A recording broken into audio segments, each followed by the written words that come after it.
What's up, guys? Welcome back to the channel. My name is Phil Sarpong. I'm coming back to you guys with just another message for the day. I know that a lot of people are just feeling really anxious right now, and I just wanted to kind of put some positivity out there just for you guys that are looking and searching for some type of peace and some type of calmness in your life right now.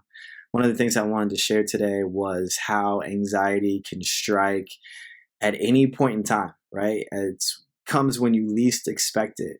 And a lot of times what we tend to do is that we tend to react in certain situations that don't always provide for the best relief. In other words, we tend to react in fear, right, instead of faith. And that fear comes a lot of times from just not knowing what the future is going to hold, like what's going to happen. We feel less in control. And that just kind of turns into this vicious cycle where we don't know what's going to happen. We don't know what to do. And so we worry about it, and then we get anxious. And then that sort of mental anxiety that we have can transfer into our physical health, right? It can make us more uptight. Our blood pressure goes up. I mean, just heart rate starts going up. Things start to happen when we connect these different things and turn it into a cycle. And so what's really cool is that Jesus, a lot of the disciples, they obviously went through their own anxiety, right? Jesus went through his own anxiety of being on the cross, as well as his disciples, right? And what's really interesting is that anxiety and fear usually just tends to die on its own. It usually just has its own natural lifespan. But what usually happens is that when it starts, instead of just letting it, like feeling the anxiousness and just letting it die on its own, what we tend to do is that we tend to pump blood into it. We tend to pump life into our anxious thoughts. So it goes from it being initiatory in our mind, and then we're turning the wheel and we're making it spin. And what happens is that we become the driving force of our own anxiety and our own fear. So I just want to read you guys scripture in Philippians chapter 4. And so in Philippians chapter 4, verse 6, it says, "Do not be anxious about anything, but in every situation, by prayer and petition, with thanksgiving, present your requests to God. And the peace of God, which transcends all understanding, will guard your hearts and your minds in Jesus Christ." This is a really good scripture for a time that we're going through right now, just with the world and uncertainty and everything happening.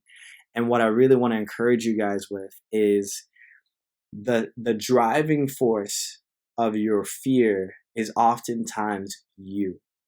And the way to kind of break away that vicious cycle is to start your own cycle, and to start your own cycle of positivity, of reward, of happiness. And this verse talks about it, prayer and petition, right?